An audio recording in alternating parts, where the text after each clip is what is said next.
নারী ও শিশু উন্নয়ন এবং সমাজ কল্যাণ বিভাগের অধীনস্থ অন্নপূর্ণা যোজনা প্রকল্পের নীতিগত অনুমোদন। 2 নম্বর, 2026 সালের 1 জুন থেকে পশ্চিমবঙ্গ রাজ্যের সমস্ত সরকারি বাসে পশ্চিমবঙ্গের মহিলাদের জন্য বিনামূল্যে পরিবহন প্রকল্পের নীতিগত অনুমোদন। 3 নম্বর, রাজ্য সরকারি কর্মচারী এবং বিধিবদ্ধ সংস্থা, বোর্ড, নিগম, স্থানীয় সংস্থা, শিক্ষা প্রতিষ্ঠান ইত্যাদি কর্মচারীদের বেতন কাঠামো সংশোধনের লক্ষ্যে 7তম রাজ্য বেতন কমিশনের গঠন। নেক্সট, তথ্য ও সংস্কৃতি বিষয়ক দপ্তর এবং সংখ্যালঘু বিষয়ক ও মাদ্রাসা শিক্ষা দপ্তরের অধীনস্থ ধর্মীয় শ্রেণী বিন্যাসের ভিত্তিতে প্রদত্ত সহায়তামূলক প্রকল্পসমূহ বন্ধ।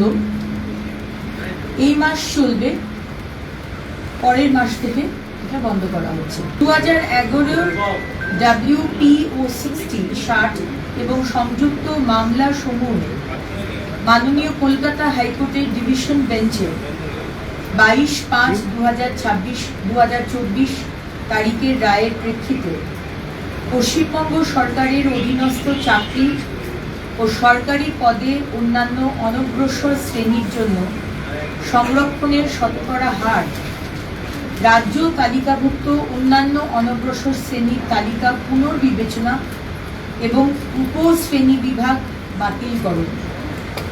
মানে নতুন করে এনকোয়ারি হবে, যারা লক্ষ্মীর ভান্ডার পেতেন তাদেরই নাম আবার করে অন্নপূর্ণার ভান্ডার, জাস্ট নামগুলো ট্রান্সফার হয়ে যাবে এই স্কিমে। তাদেরকে নতুন করে রেজিস্টার করতে হবে না ম্যাডাম, এবং যারা পাননি আমরা খুব শীঘ্রই একটি পোর্টাল শুরু করতে চলেছি, সেখানে তারা যারা পাননি এতদিন তারা নতুন অ্যাপ্লিকেন্ট, যারা সিএ এর জন্য অ্যাপ্লাই করেছেন ইন প্রসেস তারা অন্নপূর্ণার ভান্ডার পাবেন, যারা ট্রাইব্যুনালে অ্যাপ্লাই করেছেন তারা অন্নপূর্ণার ভান্ডার পাবেন। দিদি, 7th পে কমিশন হলো, একটা বড় প্রত্যাশা ছিল যে ডিএটাও আজকে নিয়ে আলোচনা হবে এবং এটাও আগের দিন থেকে একটা ডিএ হয়েছিল। অবশ্যই আলোচনা হবে, কিন্তু আজকের ক্যাবিনেট মিটিংয়ে ওই এজেন্ডাতে ছিল। বাসের সংখ্যা বাড়ানোর বিষয়ে কোনো ডিসিশন হয়নি। যা যা সরকারি বাসের কাঠামো রয়েছে, ইনফ্রাস্ট্রাকচার রয়েছে, সেটি আমরা ব্যবহার করব।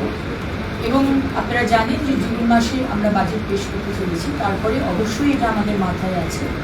এবং মাননীয় মুখ্যমন্ত্রী এটাও বলেছেন কিছু নতুন ইলেকট্রিক বাসেস আমরা নেব।